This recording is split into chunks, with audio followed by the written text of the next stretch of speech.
Introduce yourself. Oh, that's right. Thank you. What's up, everybody? My name is Brad. I'm Sean. I am here tonight in Nashville, Tennessee. I got all my friends around me, and I'm drinking a massive gallon of water. Nice, Brad. Switching it up. I'm here in Charlotte, North Carolina. I got my books, movies, Baby Groot's there. I'm also joined by a little Baby Yoda today. And then I'm drinking green tea out of my Star Wars mug. Why am I drinking this out of my Star Wars mug, and why do I have Baby Yoda? It's because we are talking about The Mandalorian. We're halfway through the season, and we thought it was a good time to get all brushed up on our thoughts, our up thumbs, the down thumbs, all that for the halfway point of the season, and we'll return when the season wraps up. All right, so starting off with Chapter 10, The Passenger. This is the one where the Mandalorian picks up a frog lady and her little eggs and brings her across the galaxy as an Uber driver and gets into some hairy situations. This one was an okay episode. Down thumbs for me. It didn't really progress the story. This one was just a filler episode, just a random adventure to get to the next destination. He had to bring this frog lady across to another planet so she could save her race, and in turn, she would give him information on where the Mandalorians were at that he's looking for. I'm not really a fan of the Tatooine maintenance hold on lady. a second. Hold on, what's this? Shows up randomly. Whoa! Look who showed up. We've got two Baby Yodas. Dos Yodas. Thank you. Yeah, so as I was saying before I got rudely interrupted by Brad's 5-year-old. 6. The Tatooine maintenance lady, I'm just not a huge fan of her character in general. I mean, she's just too quirky and off the wall for me. But besides that, I mean, I had fun with this one. There's some great action. I'll roll into my up thumbs from there because those are the only down thumbs I had. Up thumbs, though, there's some great action with those spiders on the ice planet. He should have flamethrowered those suckers from the get-go. He gets to it eventually, but when messing with spiders, man, just flamethrower them. Straight to the fire. You gotta go straight to the fire. Kind of like the end of... Yeah. It's kind of like the end of that Once Upon a Time in Hollywood for me. Yes. Seeing the New Republic in action was nice. You know, we got some X-Wings, some of those classic suits, and then the Baby Yoda classic getting mischievous and eating the eggs throughout the episode was just great. So I had fun with this one. What did you think, Brad? What are some down thumbs and then up thumbs? A couple things I would say. I would ask you, are they all filler episodes now? That'd be my first question. That could be a herald of where I'm headed with my input on this. Apparently, Baby Yoda eating the eggs on a fictional show is offensive. I don't know if you saw that the internet was like up in arms about something that happened on a fictional television show. Wow. Okay, there's plenty of things to be up in arms with. Up in arms at these days. Yes. Let alone, I don't think that Baby Yoda eating a fictional character's eggs on a TV show is one of them. But moving on, spiders are my least favorite friend, and it was great to see them die. It was horrifying to see them attack. I was not jealous at all of those guys being in that position. But as far as the junkyard lady or the repair shop lady, I kind of like that he's making it's just another ally. He's building more allies around the galaxy, and it's nice to see him be able to start stopping into different spots. I don't really care for her all that much either. Maybe she's gonna be a romantic interest. You know, maybe she's gonna be his future. Maybe she's his future wife. I don't know. But I would say that I don't have a lot of up or down thumbs for this episode. Mainly, it was very entertaining, action packed, just like the first episode. Moving right along to Chapter 11, we've got The Heiress. This one was when he went onto the new planet. It's a water-filled planet, crash lands, falls into the water, kind of, and he meets some new Mandalorians.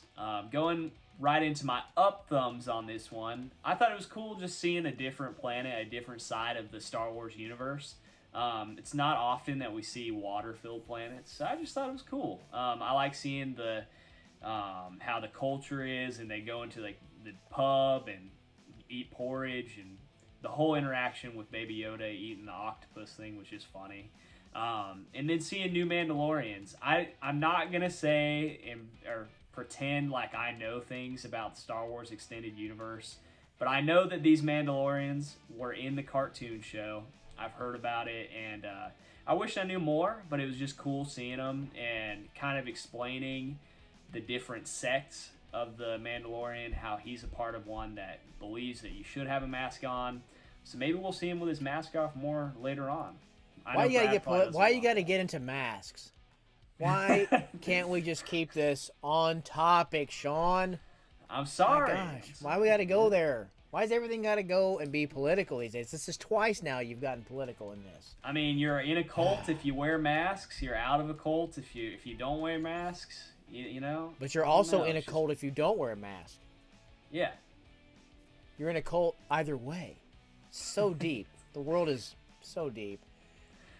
This episode, for me, it's action-packed, just like the first and second ones. Didn't build the story very much for me. And we got to hear the name Ahsoka, which was nice, which means that we're heading somewhere. But we're not going anywhere here. It's a good segue into what's the next one? Hold on. I had one down thumb, Brad. Okay. The one down thumb that I had with this was that why in the heck does the Mandalorian, who's been trained warrior his whole life, gets tricked so easily and can just Constantly be taken as a fool by these guys, these pirates? So it brings me out of the show a little bit. I'm like, come on, dude. But anyways, moving right along, we got Chapter 12, The Siege. This one's the most recent, the midpoint of the series. This one finally shows a little bit more of the overarching story, I feel like. It was cool that we got to catch up with some old friends. We got Carl Weathers coming back, and then also Gina Carano. And it brings it back to the planet from the first episode and where a good chunk of the first season took place. It was cool just seeing the cloning facility and the Imperials and just some stormtroopers in action again. I thought this one had some funny moments with that amphibious dude from the first episode that's now working off his debt.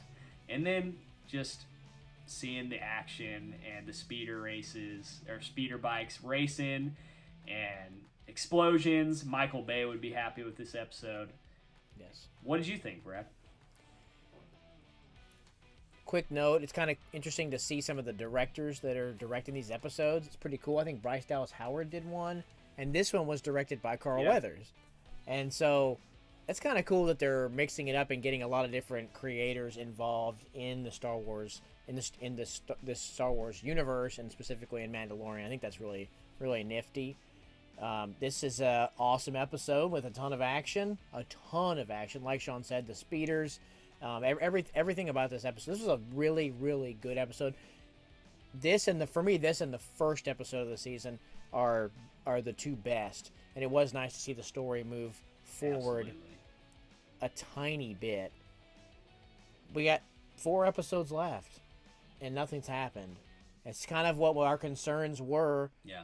If you go back and look at our stuff from last year about season 1, these were our concerns, and now they're just being reinforced. You got 8 episodes. Do something. Do something big. Yeah. I need to just adjust my expectations down to what the show is. We talked about it when we did our video for the first episode. This is what the show is going to be. It's going to be episodic. It's going to be like X-Files. Or Smallville or something like that. We're going to get an episode that's very much into the mythology, and then we're going to get 3 or 4 episodes that aren't. It crossed my mind, I'm not going to do this, but it did cross my mind to not watch the show anymore. It crossed my mind for the first time since it started. But I'm going to still watch it. It's still a very good show. I just have to adjust my expectations to where they should be for this show. Yeah. I mean, I agree. I don't think that I ever got to the point where I wasn't going to watch it, just because I really enjoy just being in the Star Wars universe and not having such high stakes. What did you think of the Chicken Man returning? I was great. I was very happy to see him return. I don't know why it took 4 episodes. We knew he was alive. It was good to see Mando react to him being alive. That was cool, but again, I don't understand why it took 4 episodes to see this guy again. He was the coolest thing about the end of the last season. Yeah, I agree. So I'm excited for what they're doing. It looks like they're going to probably tie it in with cloning the Emperor somehow. I'm assuming that's what they're trying to tie loose ends that weren't explained in the new trilogy. But I mean, overall, I'm excited. Brad, we're gonna. That's a tall job. Yeah. That's a tall job, Sean. All right. So with all that out of the way, we got to give this thing a ranking, Brad. A thumb ranking out of 10 thumbs. What is your thumb ranking for the first half of The Mandalorian Season 2? It's been very well made, just like the first season. It's maybe the best made, the best looking thing that I'm watching right now. It's very good. It's well produced. It's well acted.